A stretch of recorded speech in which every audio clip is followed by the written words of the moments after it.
Hi there, Live Green Sceners. Today we're here with Lamond Wilburn from WCM Green Solutions here in Omaha. He's an energy evaluator, and he is going to tour my house today and kind of look at areas where my house is energy inefficient, energy efficient, and various other things. What are some of the things we're going to look at today, Lamond? Thanks, Chuck. First of all, what we're going to do, we're going to walk around the exterior of the house. We're going to look for anything unusual, any holes, any gaps, anything broken, gutters, downspouts.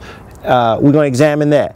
Then what we're going to do, we're going to spend a few minutes inside and we'll do a customer interview. Kind of ask you and your family some questions. If there's some comfort issues, if you notice any ice dams, or if you any leaks or doors or anything like that you're uncomfortable with, we'll address those. Okay. And then I'll ask you to take me and give me a tour of the house, walk through it, and point some things out. And then the last thing we'll do the blower door test. And that's the instrument that we have set up already. We'll set that, depressurize your house, and that will make the leaks more pronounced. Okay. And we'll walk around and we'll capture those.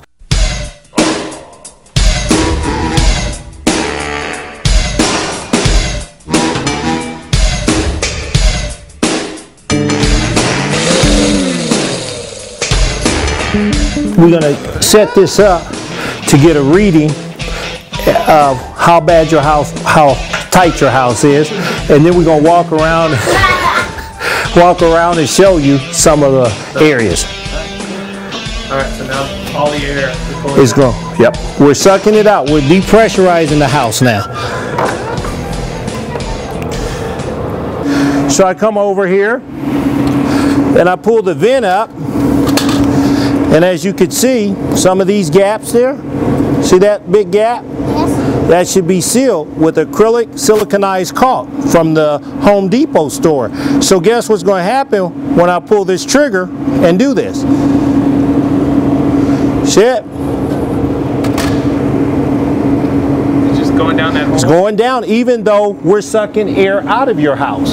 That makes it even more pronounced because it still wants to go down even though we're sucking air out. Most cases the maximum is 20%, but it's not the glass, it's the housing, the framing, okay? Either not insulated or not air sealed, but more importantly around the sides will be a gap, and I use this mirror and I can show you some gaps. Yeah. There's a gap.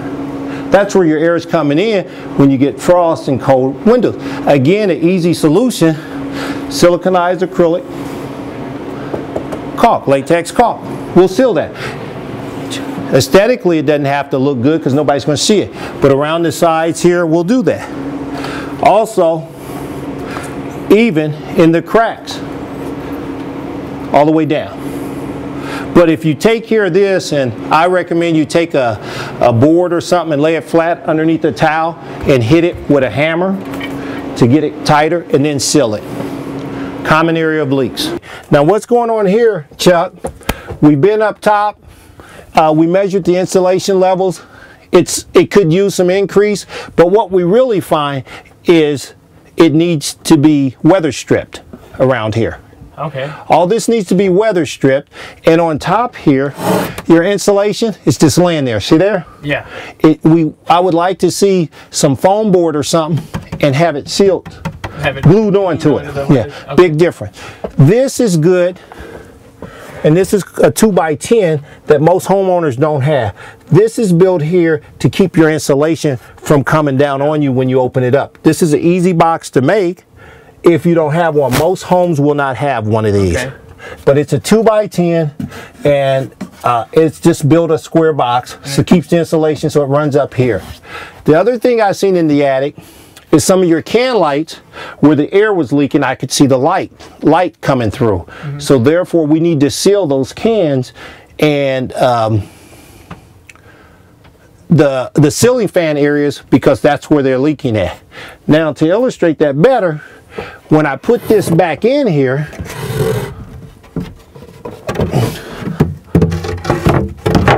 now it's closed, okay, it's closed. We test this, you see it's not as tight as it should be either. That makes a difference. It does, yeah. But let's say that that's the best we can get. When I test it, see how that's blowing? Right. All that's heat. We're pulling in cold air in your house. Look at that. No smoke even comes out there. Look at that. Right. See how bad that leaks? A seal will take care of that, Chuck. So where there is really bad, and it's pushing it in. So that's just cold air pushing in? Cold air coming into your house. Okay? So you can seal that, and we will stop that. Okay, Chuck, what you have here is that boot going up where your heat is going up. That depth, yeah. You see that opening, how big that gap is? Right. So that's where your air is. Since yours is exposed down here, if you put caulking underneath there, that will save you big time. Fill the gap in there? It will fill the gap. Okay. We talked a lot of this, sounds like cost savings. What are some of the other benefits of doing an energy evaluation? That's a good question, Chuck. We talked about safety, but also there's an environmental benefit. Most times people just talk of cost, but there's a huge environmental benefit to that. And if everyone just did a little, the world gets a lot. Great.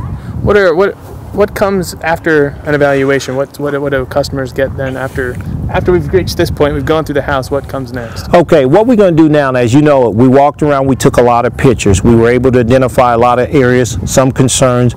We'll download those pictures onto your computer, and then secondly, we will print a report for you. Okay. And that report will itemize the importance that we see, you know, in terms of the repairs to be made. Okay, and so that report will help me decide what I do next as far as what I fix and my next steps. Absolutely. To make my house more energy efficient. And they're just recommendations. We prioritize them, but obviously you can do them in any order you choose. Great. All right, Lamond, thanks for coming out. And this is Lamond again with WCM Green Solutions here in Omaha. Thanks for having me. Thanks.